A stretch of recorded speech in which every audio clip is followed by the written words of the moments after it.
ನನ್ಗೆ ಅನಿಸ್ತಾ ಇತ್ತು ಕ್ಲಿಮ್ಸ್ ಬಿಟ್ಟಾಗ ಬರ್ತಾ ಇದ್ದೀನಿ ಚಿನ್ನ ಅಂತ ಇತ್ತಲ್ಲ, ಅದು ಬಿಟ್ಟಾಗ ನಂಗೆ ಅನಿಸ್ತಾ ಇತ್ತು ಎಂತೆಂಥ ಕೆಟ್ಟ ಸಂದರ್ಭಕ್ಕೆ ಅಶ್ವಿನಿ ದೇವತೆಗಳು ಅಸ್ತು ಅಂದಿದ್ದಾರೆ, ಯಾಕೆ ಈ ಕ್ಲಿಮ್ಸಿಗೆ ಒಂದ್ಸತಿ ಅಸ್ತು ಅಂದ್ಬಿಡ್ಬಾರ್ದು.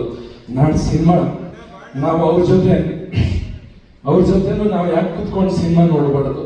ಮೋಸ್ಟ್ಲಿ ನಾನು ನಟದೃಷ್ಟ ಕಲಾವಿದ ಅನ್ಸುತ್ತೆ. ಇಷ್ಟೋ ತನಕ ಅವ್ರ ಜೊತೆ ಸಿನಿಮಾ ಮಾಡಿದವರೆಲ್ಲ ಅವ್ರ ಜೊತೆ ಥಿಯೇಟರ್ ಕುತ್ಕೊಂಡು ಸಿನಿಮಾ ನೋಡಿದ್ದಾರೆ.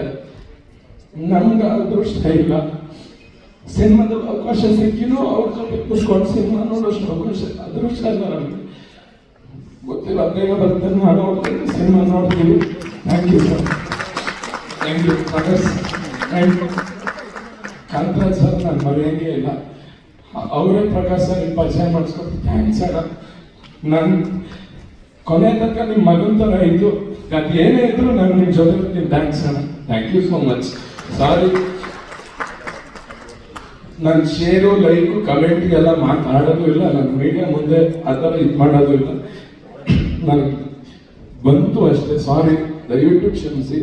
ಸಾರಿ, ಎಲ್ಲರೂ ಸಿನಿಮಾ ನೋಡಿ, ಥಿಯೇಟ್ರಿಗೆ ಬಂದು ಸಿನಿಮಾ ನೋಡಿ. ನಮ್ಮ ಬಾಸ್ ಹೇಳಿರೋದು ಇಷ್ಟೇ, ಸ್ಟಾಪ್ ಪೈರಸಿ. ಇದು ನಂಬ್ಕೊಂಡು ನನ್ನಿಂದ ಹಿಡಿದು ಪೋಸ್ಟರ್ ಅಂಟಿಸಿ ಥಿಯೇಟರ್ ಪಾಪ್ಕಾರ್ನ್ ಮಾಡೋವರೆಗೂ ಇದನ್ನ ನಂಬ್ಕೊಂಡೇ ಬದುಕ್ತಾ ಇದೀವಿ.